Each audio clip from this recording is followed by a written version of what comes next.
2 Coríntios, capítulo 5, versículo 1.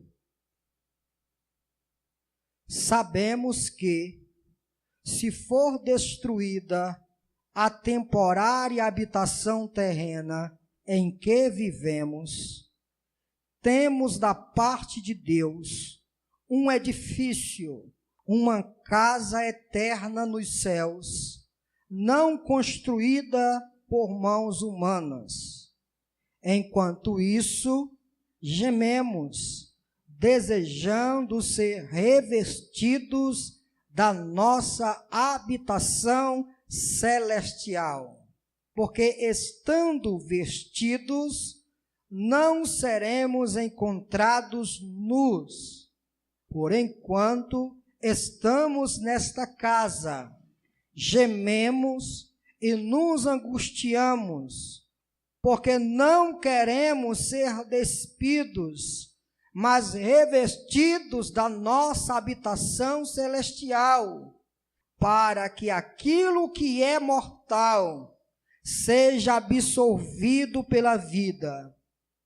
Foi Deus que nos preparou para esse propósito, dando-nos o Espírito como garantia do que está por vir. Oremos mais uma vez.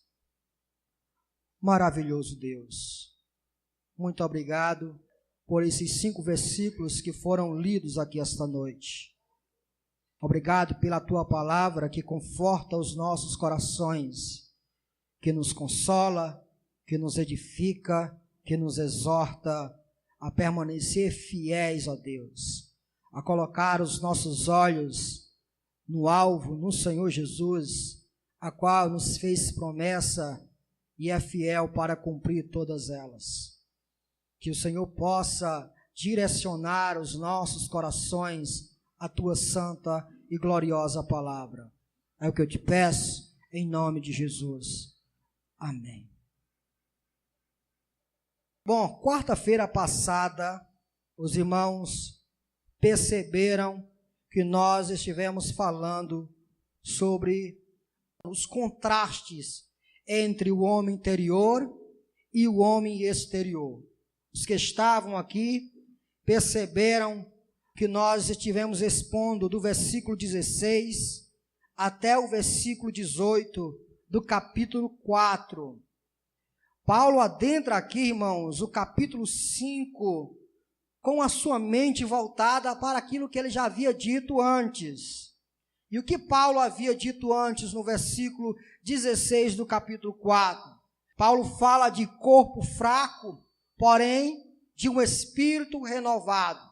Nosso corpo físico, ele é enfraquecido por causa dos efeitos do pecado. Entretanto, Deus nos deu um espírito que foi ressuscitado lá na obra da regeneração pelo Espírito Santo, a qual a cada dia que se passa, esse espírito não vai envelhecendo, mas vai se renovando cada vez mais, vai amadurecendo. Foi isso que aprendemos no versículo 16 do capítulo 4, diz: por isso não desanimamos, embora exteriormente estejamos a desgastar-nos, interiormente estamos sendo renovados dia após dia. Paulo também falou no versículo 17 de um presente doloroso. O que nós enfrentamos hoje é doloroso, é angustiante. Nossa vida no presente, aqui e agora, com todas essas circunstâncias, com esse corpo que vai se desvanecendo, é doloroso. Porém, no mesmo versículo 17, ele apresenta um futuro glorioso. É o que ele diz no versículo 17. Pois os nossos sofrimentos, leves e momentâneos, estão produzindo para nós uma glória eterna que pesa mais do que todos eles. Ele fala dos nossos sofrimentos agora presente, mas fala também do nosso futuro, que será um futuro glorioso, e contrasta todos esses sofrimentos, todas essas tribulações, comparando com aquilo que um dia nós teremos. E quando Paulo faz essa comparação, todos os nossos sofrimentos são absolutamente leves, e são absolutamente momentâneos, comparado à glória que nos reserva no futuro. Paulo também no versículo 18 traça a questão do contraste entre as coisas visíveis e temporais e as coisas invisíveis e coisas eternas. Versículo 18 do capítulo 4. Assim, fixamos os olhos não naquilo que se vê, mas no que não se vê, pois o que se vê é transitório, ou seja, é temporal, mas o que não se vê é eterno. Paulo vai mostrar que a partir da obra da regeneração, o crente em Jesus agora não vive por vistas, apesar dele perceber que tudo à sua volta lhe traz tribulações, que o seu corpo físico vai se desvanecendo, ele não vive pelos olhos que ele vê, mas ele vive por fé. E é isso que vai dizer em Hebreus, capítulo 10 e versículo 38. O justo viverá pela fé. Fé em quê? Fé na fé? Não. Fé no que Deus disse. E no caso aqui, o que foi que Deus disse? Deus nos disse que por mais que o nosso corpo se desvaneça, nós teremos um futuro onde nada se compara ao que nos reserva. Mesmo sabendo de que o nosso corpo é fraco e que o nosso espírito vai se renovando cada vez mais, mesmo sabendo de que somos atribulados o tempo todo e toda hora, mesmo sabendo que nós não devemos viver com os nossos olhos fixos naquilo que nós presenciamos, nós devemos viver uma vida de exultação, de alegria. Quando Paulo escreve aos Tessalonicenses, ordenando para que ele se alegre, isso é um mandamento. A vida cristã é uma vida alegre, irmãos, contente. Por causa de quê? Por causa daquilo que lhe reserva. E aí, irmãos, Paulo termina aqui no capítulo 4 e na mesma ideia, continua falando a mesma coisa. Veja no versículo 1 do capítulo 5. Sabemos que, se for destruída a temporária habitação terrena em que vivemos, temos da parte de Deus um edifício, uma casa eterna nos céus, não construída por mãos humanas. O que eu vou tentar pregar para vocês essa noite, trazer para vocês essa noite, do versículo 1 até o versículo 5, é uma certeza, um gemido, um desejo e um penhor. O versículo 1 vai falar de uma certeza, o versículo 2 vai falar de um gemido, o versículo 2 ainda vai falar de um desejo, e o versículo 5 vai nos trazer a ideia de um penhor, de uma segurança, a qual todo crente em Jesus tem. Primeiro, esse versículo primeiro aqui, vai nos trazer a ideia de uma certeza, a qual todo cristão deve ter. Paulo vai traçar a ideia de nossa habitação terrena e nossa habitação celestial. O que é o corpo físico e o que é o corpo espiritual.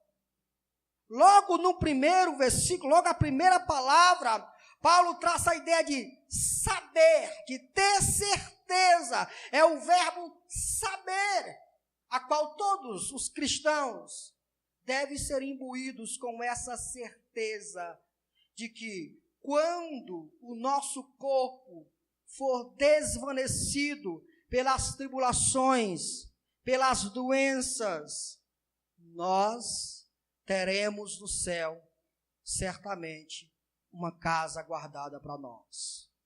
Nós vamos traçar essa ideia aqui.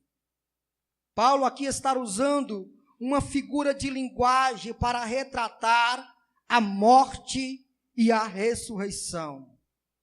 Primeiro, é uma casa temporária, uma habitação temporária. Logo na primeira parte do versículo 1, ele diz: sabemos que, se for destruída a temporária habitação terrena. E quando ele fala de habitação terrena, ele está falando do nosso corpo físico, do corpo que é transitório, do corpo que é temporário, que se debilita, que se enfraquece, que adoece e que morre. Eu estive traçando aqui nos versículos posteriores que o nosso corpo é exatamente contraído por isso, irmãos. Nós nascemos, crescemos, desenvolvemos, envelhecemos e morremos. Esse é o processo natural do nosso corpo. Infelizmente, alguns cristãos que não entendem o que de fato é o corpo, que tem os efeitos naturais contraídos pelo pecado, não conseguem entender e vivem uma vida de murmuração. Mas escute, irmãos, nós devemos crescer, nós devemos amadurecer. Bem verdade que nenhum de nós queremos estar doente. É bem verdade que nenhum de nós queremos viver uma vida fadigada. Queremos viver uma vida de enfermidades. Porém, não há como fugir disso. Não há como fugir da debilitação do nosso corpo. É um processo natural e Paulo está ciente disso. Paulo está ciente que essa casa temporária, ela vai se desvanecer, ela vai se acabando com o tempo. O tempo vai se encarregando de matá-la dia após dia.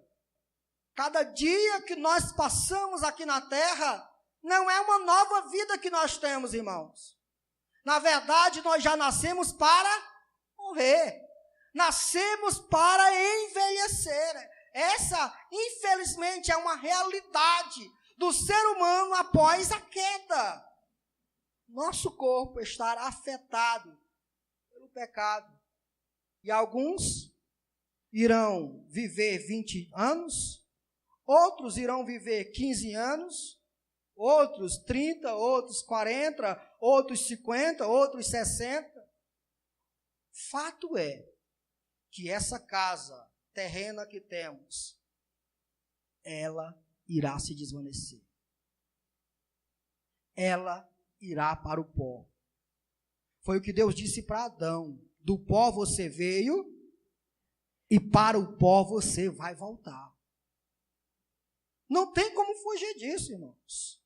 Não há como fugir desta realidade. Paulo é ciente desta realidade. E todos nós devemos ser cientes desta realidade. Quando nós estamos cientes disso, fica mais fácil consolar os nossos irmãos que estão enfermos, porque nós não iremos mentir. Sim, é bem verdade que quando nós somos chamados para orar por alguém que está enfermo, é bem verdade que nós iremos com o desejo de Deus restituir a sua saúde. Porém, é bem verdade que a sua saúde pode ser restituída hoje, mas amanhã pode vir outra enfermidade. Enquanto nós vivemos aqui nessa terra, se você escapar da dor de cabeça, você tem a dor de dente. Se você escapar da dor de dente, você tem a dor de barriga. Se você escapar da dor de barriga, você tem no coração. Se escapar do coração, seja o que for. O certo é que todos nós estamos dentro disso. E não temos como escapar disso. Nossa vida é isso. E nós devemos não mentir para quem quer que seja. Mas quem estiver doente, nós devemos dizer a verdade. Esse é o processo natural. Estive visitando o Anderson no hospital, e quando ele estava lá no leito do hospital, conversando, eu disse: irmão, eu poderia orar aqui por você e dizer que você vai se levantar daí da cama e vai embora, mas eu não vou fazer isso. Porque o que você está passando é os efeitos naturais de enfermidades no corpo natural. Veja como Pedro vê também e utiliza essa mesma linguagem de que o nosso corpo é temporário, de que essa habitação ela é temporária. Segundo Pedro, capítulo 1, versículo 13. Segundo Pedro, capítulo 1, versículo 13. Considero importante, enquanto estiver no tabernáculo deste corpo, despertar a memória de vocês, porque sei que em breve deixarei este tabernáculo, como nosso Senhor Jesus Cristo já me revelou. Veja que Pedro traz a figura de que o nosso corpo, ele é um tabernáculo, ele é uma morada, e é uma morada temporária. Ele está dizendo, eu tenho que dizer para vocês, que muito em breve eu deixarei esse tabernáculo, essa morada. Irmãos, isso é tão importante para a nossa vida prática, é muito importante saber disso, porque isso fez toda a diferença nos crentes do primeiro e nos crentes do segundo século. Quando você vai estudar a história da igreja, você vai perceber que os crentes eram levados à morte, que os crentes eram perseguidos, eram levados para as arenas, eram levados para serem crucificados, e eles iam de cabeça erguida, sem medo de morrer. E os imperadores diziam, vocês têm que negar esse Cristo a qual vocês dizem que serve, dizem que é rei, porque senão vocês vão morrer. E a resposta dos crentes era, você não pode nos matar. Você não pode nos matar. O que se vê na essência dos primeiros crentes era um destemor da morte. Era um reconhecimento de que essa casa que nós temos agora é temporária. Ela é passageira. O que de fato existe nos crentes contemporâneos é o contrário disso. Eles vivem para angariar bens para essa casa temporária. E foi o que Jesus Cristo exatamente nos advertiu, que nós não devemos ajuntar tesouros nessa terra, onde a traça e a ferrugem corrói, onde os ladrões minam e roubam, mas nós devemos guardar tesouro no céu, onde a traça não vai corroer e onde os ladrões não vai minar. E Jesus termina o texto dizendo, porque aonde estiver o vosso tesouro, aí estará o vosso coração. É exatamente, irmãos, essa mesma ideia que eu estou tentando traçar para vocês. Quanto mais nós vivemos aqui nessa terra, achando que nós devemos nos beneficiar de tudo que nos cerca, o desejo em ter sempre vai tomar o nosso coração, e nós sempre deixaremos de pensar na eternidade, e começaremos a pensar somente no aqui e agora. O que Cristo nos advertiu, isso é temporário, irmãos. Essa casa é temporária. Veja o que Tiago também diz, na sua epístola, Tiago capítulo 4, versículo 14. Como ele compara a vida, como ele compara essa casa, ele fala assim, Tiago 4, versículo 14. Vocês nem sabem o que lhes acontecerá amanhã. Que é a sua vida? Vocês são como a neblina que aparece por um pouco de tempo e depois se dissipa. Isso é a vida. Escute, Essa é a definição de vida. Paulo define como uma habitação temporária. Pedro também define como uma habitação temporária. Tiago define como uma neblina que aparece, mas quando o vento chega, sopra sobre ela e logo ela se dissipa, ela vai embora. E a grande contradição dos crentes contemporâneos é pensarmos mais nesta vida do que na outra que nos reserva.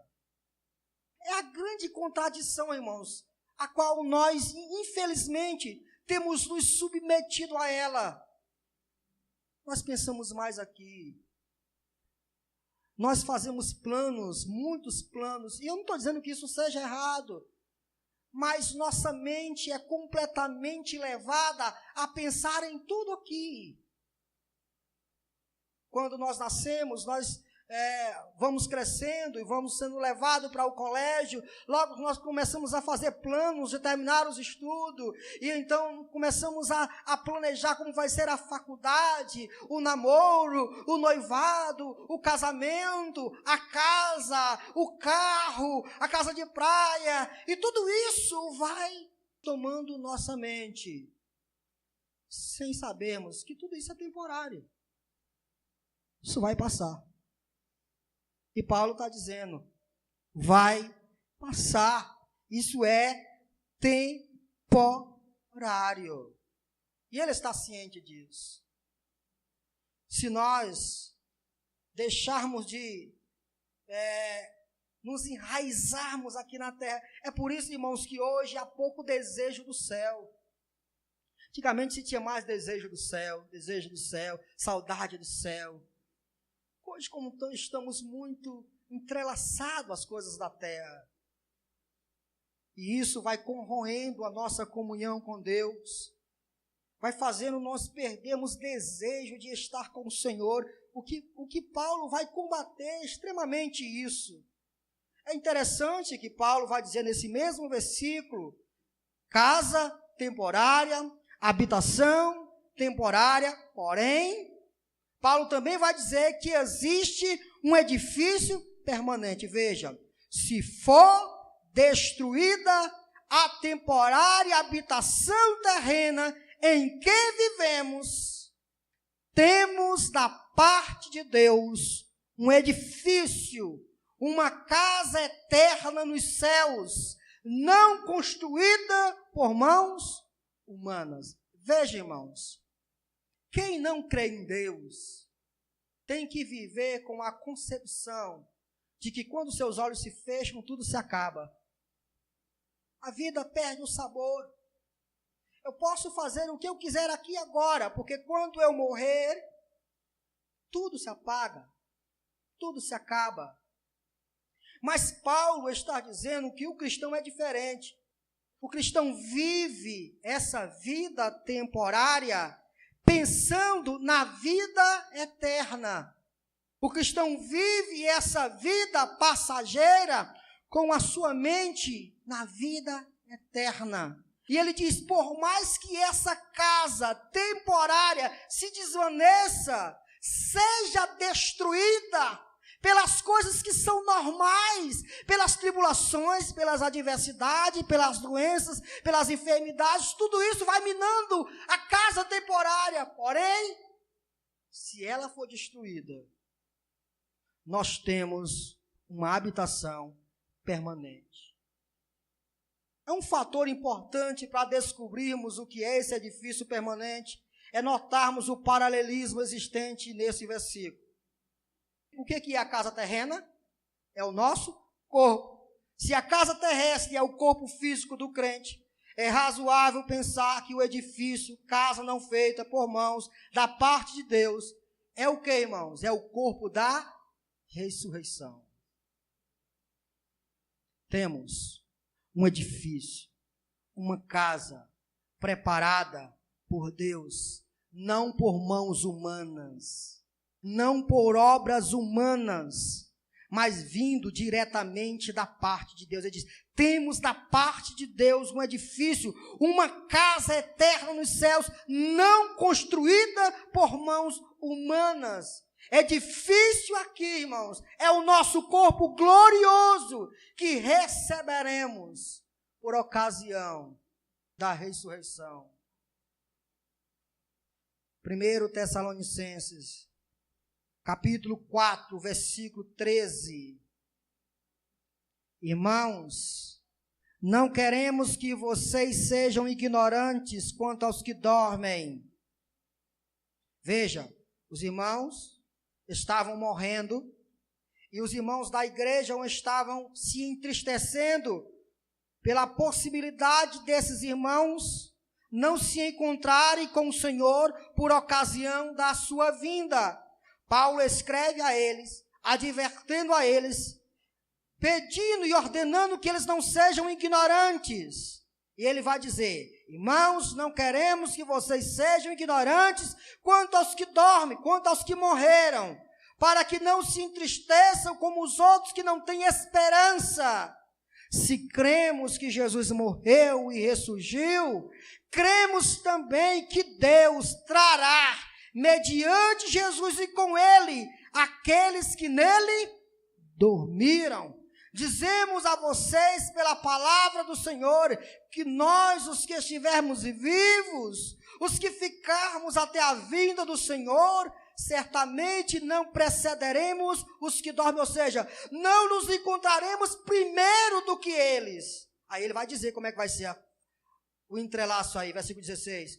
Pois dada a ordem, com a voz do arcanjo e o ressoar da trombeta de Deus, o próprio Senhor descerá dos céus, e os mortos em Cristo farão o que, irmãos? Ressuscitarão primeiro. Depois nós, os que estivermos vivos, seremos arrebatados com eles nas nuvens para o encontro com o Senhor nos ares. Todos os nossos irmãos que morreram em Cristo, irmãos, certamente por ocasião da segunda vinda de Cristo, ao ressoar a última trombeta, o Espírito Santo se encarregará de dar-lhes um novo corpo, irmãos, uma nova habitação, um edifício permanente, que não se esvai mais. E aí Apocalipse vai dizer que não haverá mais morte, nem tristeza, nem choro, nem pranto, porque as primeiras coisas se passaram, agora será uma nova ordem. Que coisa linda, que coisa para consolar os nossos corações. Nosso corpo vai morrendo a cada dia que se passa, vai se envelhecendo, vai perdendo vigor. Porém, mesmo que ele seja destruído, mesmo que ele vá ao pó, nós não ficaremos no pó. Um dia, nós ressuscitaremos e teremos um novo corpo, uma casa permanente no Senhor. Versículo 2. Então, irmãos, como é que a gente consola os irmãos que estão doentes? Nesse sentido, manda ele ir ao médico, né, irmãos? Vá ao médico, procure saber que enfermidade é essa, para tomar as devidas precauções, para tomar os devidos remédios, para tomar os devidos cuidados. Ô pastor, mas ore por mim para me ser curado. Amém, vou orar.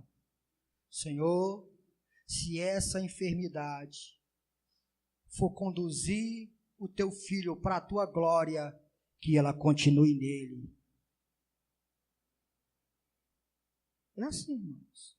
Mas se a cura dessa enfermidade trouxer glória para ti, que o Senhor cure ele. Amém?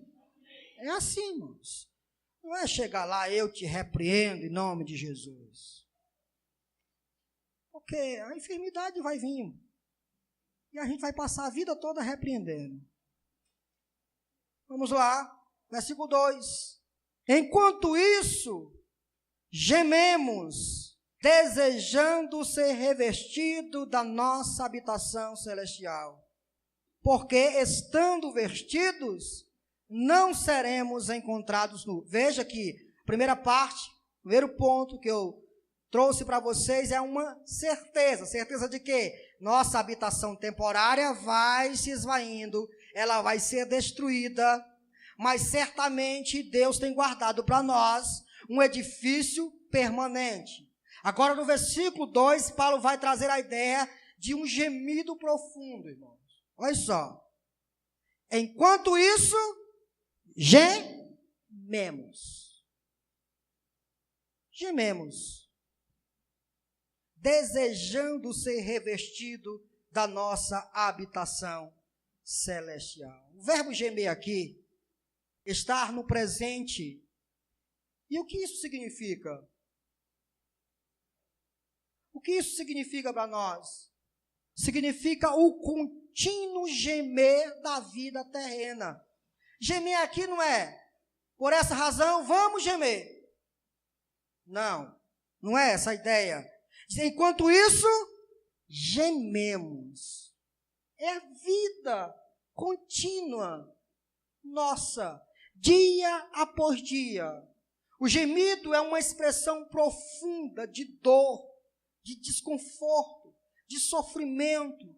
O gemido expressa nossa fraqueza, nossa impotência. Será que vocês não experimentam isso no dia a dia, irmãos? Você, como cristão, não experimenta isso? Um gemido físico por causa de tudo que nos cerca, e também um gemido espiritual, pelo fato de parecer que está tudo errado. Não é o nosso lugar. Esse lugar que a gente está, não é o nosso lugar. A vida do cristão é um constante gemido, irmãos. Eu estou falando do cristão que entendeu o que é o Evangelho, o que é Cristo. A vida do cristão é esse gemido, e Paulo está dizendo, enquanto isso o quê? Enquanto não formos revestidos da habitação celestial, enquanto isso não acontecer, nós gememos.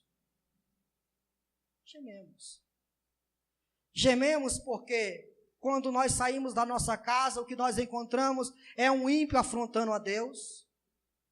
Gememos porque quando abrimos o nosso aparelho de televisão, o que nós vemos é o ímpio afrontando Deus.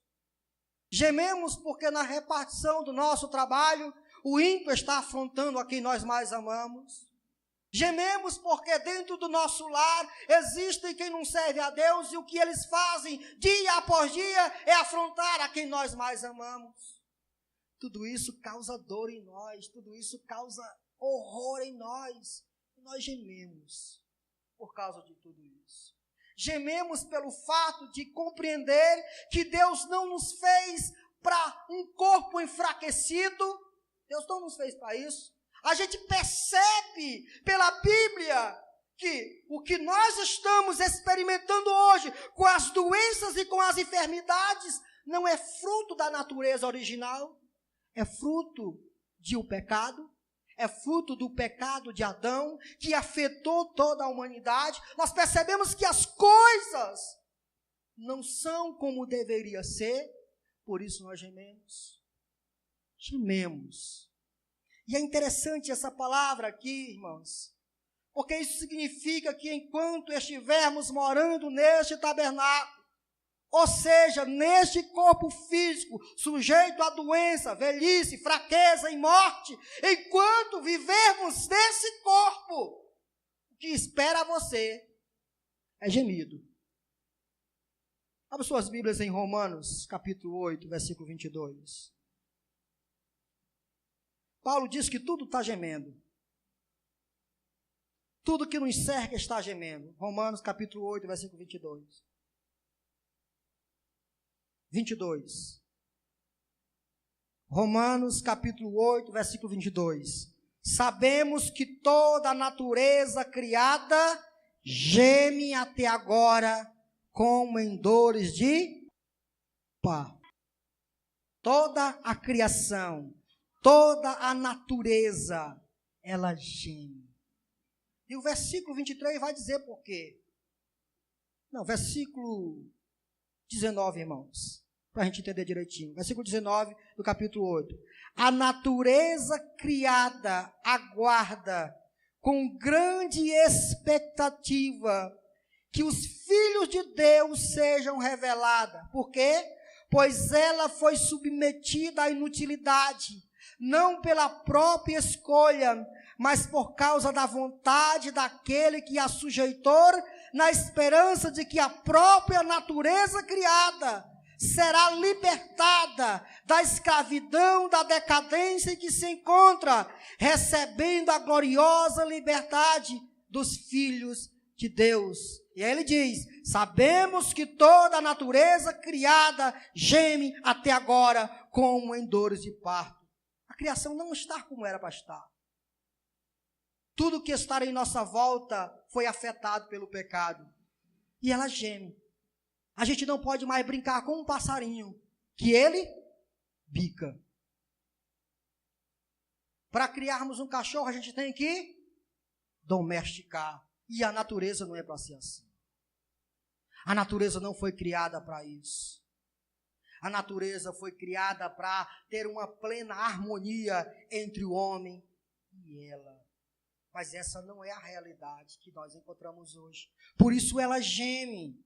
A natureza geme, os crentes também estão gemendo, o Espírito Santo que está nos crentes também geme. Versículo 26. Da mesma forma, o Espírito nos ajuda em nossa fraqueza, pois não sabemos como orar, mas o próprio Espírito intercede por nós com gemidos inexprimíveis. Tudo que lhe cerca está gemendo. A natureza está gemendo. Os crentes estão gemendo. Porque nada está como era no começo. Isso causa dor. Isso causa aflição. E o que é interessante é que, embora as aflições experimentadas pelo apóstolo possam ter lhe causado gemidos e aumentado suas aspirações, isso tudo resultou em um forte desejo por aquilo que Deus lhe havia prometido. Esse gemido não trouxe desilusão a Paulo, pelo contrário, o gemido que Paulo está passando está causando nele um desejo, irmãos. E eu aprendi, irmãos, que muitas das vezes Deus nos dá a tribulação para que a gente fique com desejo do céu. Vocês sabiam disso, irmãos? Muitas das vezes Deus tira as coisas de nós para que o nosso coração deixe de estar aqui e passe a desejar o céu. Desejar o céu. Porque se acostumarmos com tudo que está à nossa volta, nós começaremos a achar que o céu é aqui. Para que eu quero o céu? Se tudo está bem. Ora, eu tenho uma saúde perfeita. Aí Deus vai lá e toma doença. Oh Deus, tomara que logo se acabe eu vá para o céu. Deus trata com seus filhos assim, irmãos. Deus quer que o seu coração não esteja aqui. Deus quer que o seu coração esteja lá, onde Ele está, onde Cristo está, onde a nossa cabeça está. Uma aspiração gloriosa, um desejo glorioso. Versículo 2, parte B, diz assim, olha: desejando ser revestido da nossa habitação celestial. Porque, estando vestidos, não seremos encontrados nus. Pois, enquanto estamos nesta casa, gememos e nos angustiamos, porque não queremos ser despidos, mas revestidos da nossa habitação celestial, para que aquilo que é mortal seja absorvido pela... Duas metáforas que Paulo utiliza aqui. Vestir um novo vestuário e uma coisa que é devorada pela outra. Perceba aí, do versículo 2, parte B, até o versículo 4, vocês vão encontrar essas metáforas que Paulo utiliza. Paulo está considerando aqui a transformação dos vivos por ocasião da vinda de Cristo. O vestir um novo vestuário é o que vai acontecer quando Cristo voltar e nós que estivermos vivos receberemos uma nova roupagem. É isso que Paulo está dizendo. Desejo, por ocasião da sua vinda, que eu seja revestido com uma nova roupagem. 1 Coríntios capítulo 15, vá comigo lá. Veja isso aí que ele vai dizer. 1 Coríntios 15, versículo 51. Olha só. 1 Coríntios capítulo 15. É bem verdade, irmãos, que nem todo mundo passará pela sua habitação temporária destruída. Por ocasião da vinda de Cristo, haverá pessoas que não morreram. E olha o que Paulo vai dizer. Versículo 51. Eis que eu lhes digo um mistério. Nem todos nós... Paulo não está falando de sono. Paulo está falando de quê? De morte. De habitação temporária ser destruída. Nem todos nós morreremos, mas todos seremos transformados. 52. No momento, num abrir e fechar de olhos, ao som da última trombeta, pois a trombeta soará, os mortos ressuscitarão incorruptíveis, e nós seremos transformados, revestidos, irmãos, de uma nova roupagem. Por quê? Porque carne e sangue não pode herdar o reino de Deus. Eu vou já falar sobre isso aqui, mas continuamos o texto.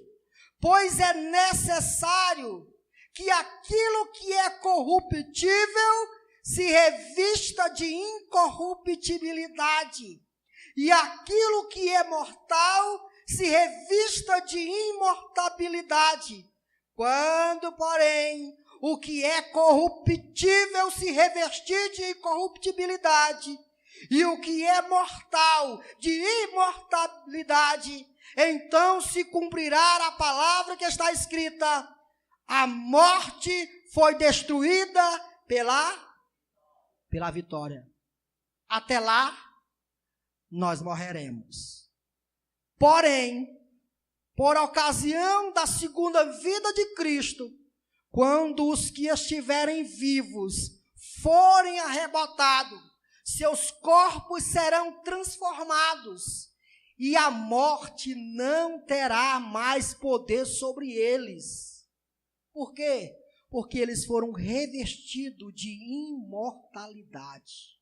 O que é corruptível agora se tornará incorruptível. É isso que Paulo está trabalhando aqui. A ideia de ser revestido de imortalidade. A ideia de ser revestido de incorruptibilidade. Nós não mais se corromperemos com o tempo. O tempo passará. Nós teremos toda a eternidade e nós não murcharemos mais.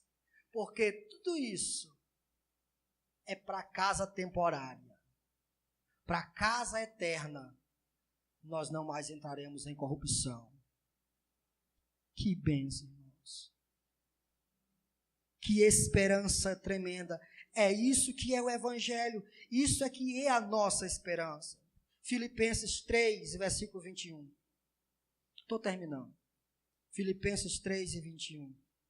Veja o que Paulo ainda diz. No versículo 21.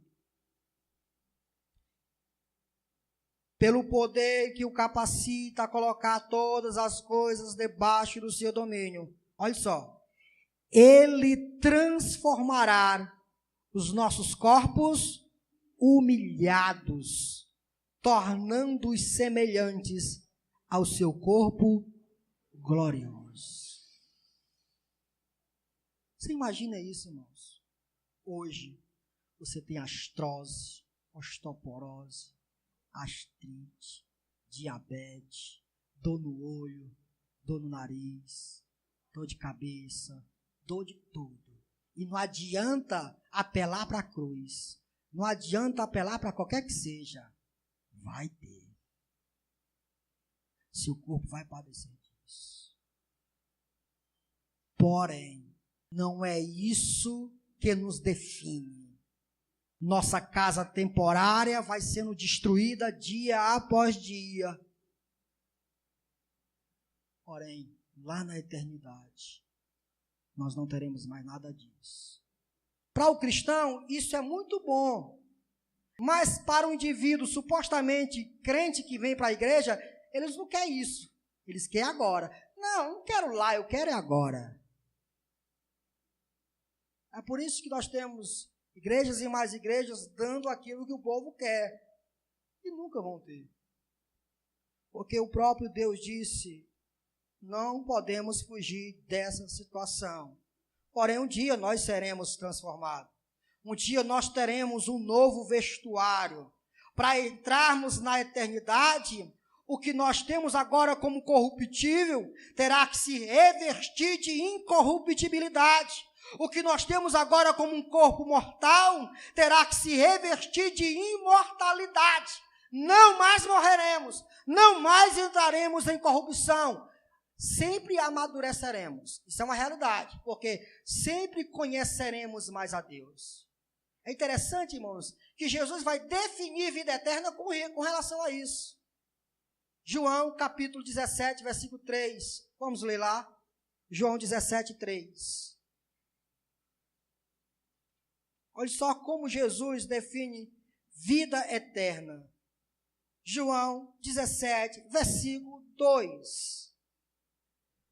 Pois lhe deste autoridade sobre toda a humanidade, para que conceda a vida eterna a todos os que lhe deste. Esta é a vida eterna. O quê?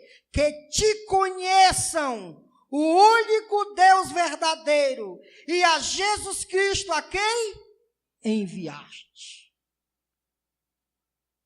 Definição mais simples de vida eterna é essa: conhecer a Deus. E o conhecimento de Deus nunca se esgota.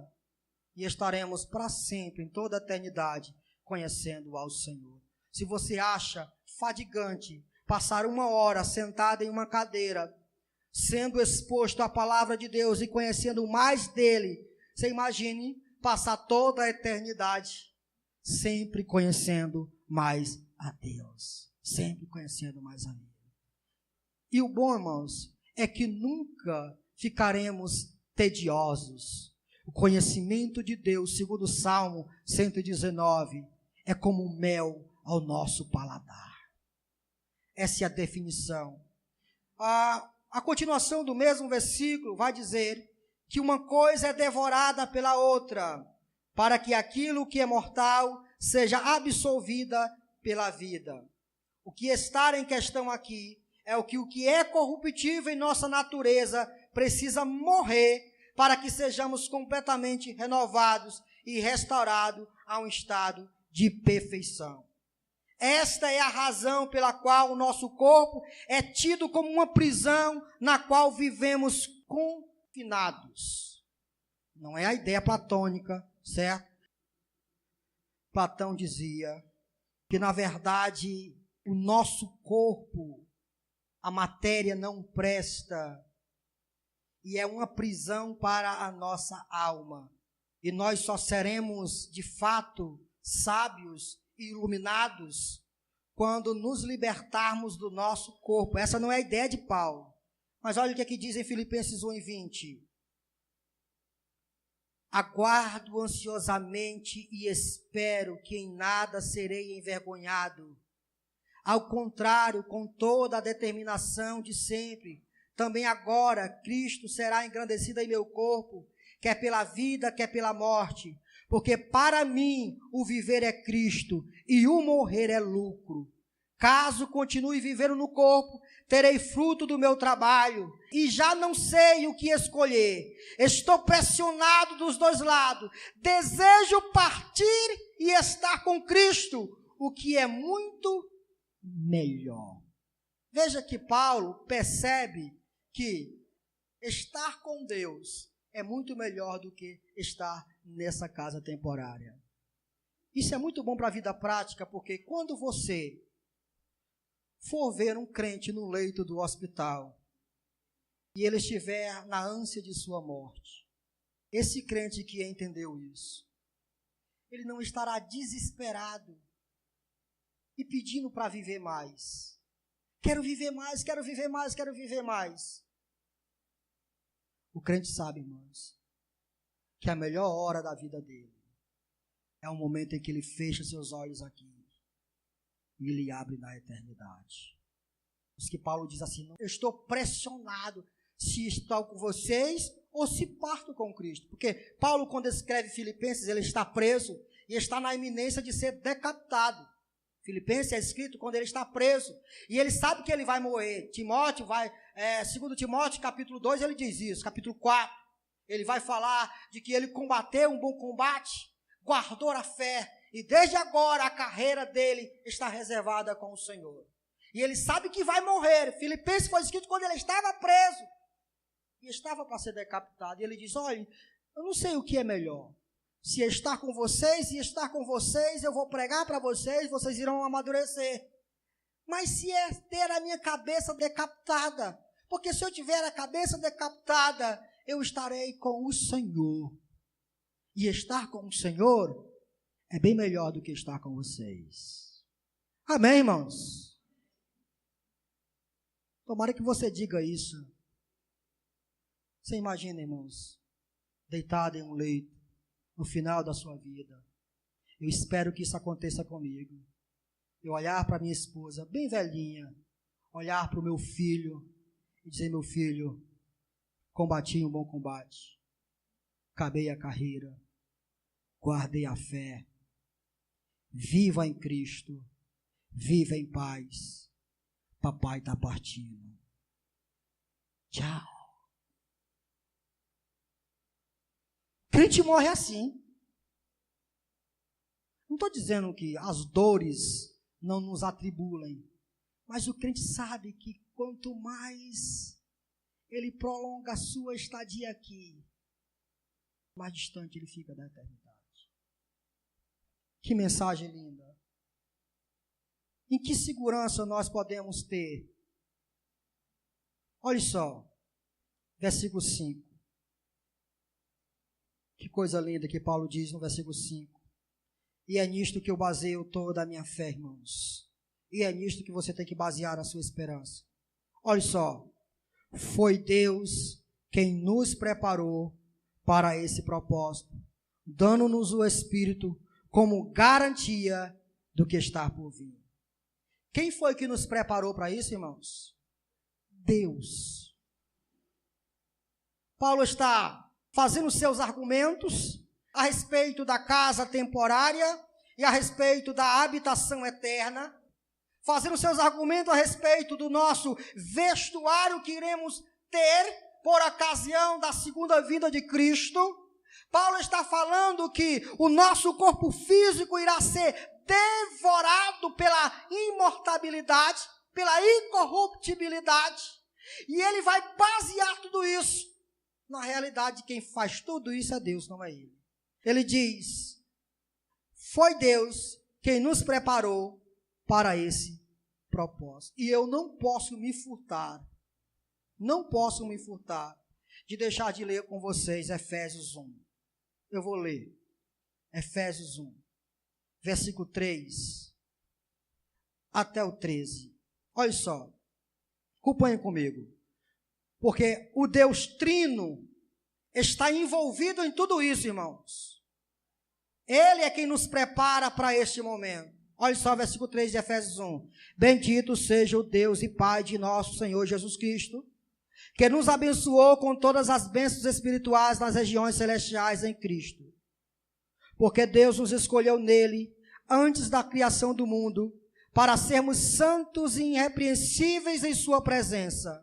Em amor nos predestinou para sermos adotados como filhos por meio de Jesus Cristo, conforme o bom propósito da sua vontade, para o louvor da sua gloriosa graça, a qual nos deu gratuitamente no amado. Do versículo 3 ao versículo 6, Paulo fala de Deus, o Pai, que fez tudo isso, que preparou de antemão tudo isso. Agora do versículo 7 em diante, ele vai falar do Filho.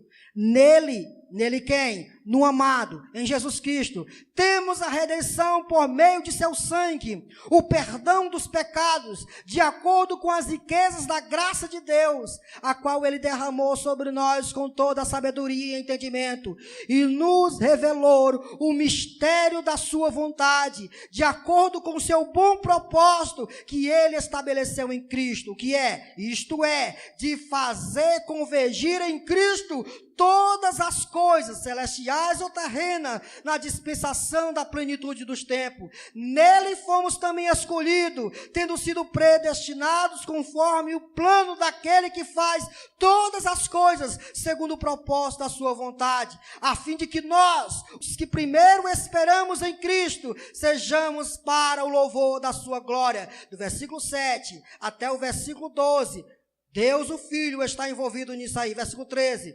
Quando vocês ouviram e creram na palavra da verdade, o evangelho que os salvou, vocês foram selados em Cristo. Com quem? Com o Espírito Santo da promessa. Ele é o quê? Que é a garantia da nossa herança, até a redenção daqueles que pertencem a Deus, para o louvor da sua Deus Pai, Deus Filho e Deus Espírito estarem envolvidos na preparação de tudo isso. Deus Pai escolhe, Deus Filho morre, Deus Espírito Santo aplica a obra de Cristo na nossa vida. É por isso que Paulo diz: quem nos separará do amor de Deus?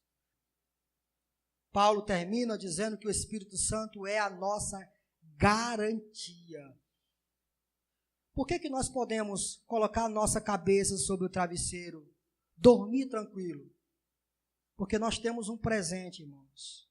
Foi dado a nós o Espírito Santo como um penhor, como uma garantia. Eu acho que você já sabe o que é penhor, porque nós já falamos isso aqui várias vezes. Mas vamos lembrar, a palavra penhor é um termo técnico usado nas áreas comerciais e legais. Trata-se de um pagamento da primeira prestação, com a garantia de que as demais serão efetuadas. Ou seja, Deus nos salvou, e ao nos salvar, deu-nos o seu Espírito Santo, como uma garantia, como um pagamento da primeira parcela, de que tudo o que ele começou a fazer, ele vai terminar. Filipenses, capítulo 1, versículo 6, ele vai trazer essa ideia. Ele vai dizer assim: estou convencido de que aquele que começou boa obra em vocês, vai completá-la até o dia de Cristo Jesus. O Espírito Santo que está em você, o Espírito Santo que está em mim, o Espírito Santo que está em nós, é a garantia de que o nosso corpo será transformado por ocasião da vinda de Cristo. Se estivermos mortos, o Espírito Santo se encarregará de levantar os nossos corpos. Ah, pastor, mas aí já tem 20, 30, 40, 50, 100, 200, 1000 anos. Já se apagou. Os bichos já comeram. Irmãos, se Deus cria as coisas de onde não existe, imagine se ele não pode criar de partículas que estão espalhadas em toda a terra. O fato é que o Deus que criou todas as coisas nos prometeu que se tombarmos enquanto estivermos em Cristo, que se morrermos, se nossa casa temporária se desfalecer, e ele nos prometeu que por ocasião da sua segunda vinda, o Espírito Santo irá ressuscitar esse corpo. e nos apresentará diante dele. Porém, se estivermos vivos por ocasião da segunda vinda, o Espírito Santo revestirá o nosso corpo de incorruptibilidade, de imortalidade, e então subiremos e viveremos para sempre com o Senhor. É por isso que Paulo disse: consolem uns aos outros com essa verdade. Feche seus olhos. Oremos mais uma vez. Ó Deus, te agradecemos porque a realidade do cristão é que ele tem um pé na terra, mas a cabeça está no céu. Seu corpo está na terra, mas seu coração está no céu. Ele é ciente de que ele está morrendo dia após dia, desfalecendo dia após dia, gemendo e gemidos de todas as formas possíveis, mas é ciente de que o Senhor, que prometeu uma nova habitação para nós, cumprirá com essa promessa. Ó Deus, obrigado por isso. Obrigado porque não somos como aqueles que não têm esperança, como aqueles, ó Deus, que se desesperam diante da morte, pois não sabem para onde vai.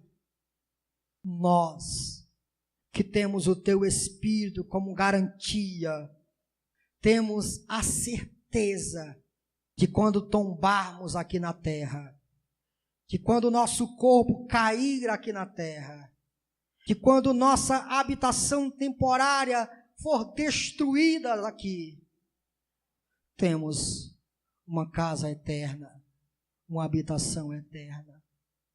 Eu te peço uma coisa, Senhor, que os meus irmãos que aqui estão, e que eu também, sejamos tomados mais e mais por esse desejo, por essa vontade, por essa ânsia, que tenhamos mais saudade do céu, saudades de Ti, que desejamos ver o Seu rosto mais do que qualquer outra coisa aqui na terra, que desejemos o Senhor, que desejemos a Tua glória, que desejemos estar diante de Ti, ó Deus, pois é melhor estar aí do que estar aqui, Senhor.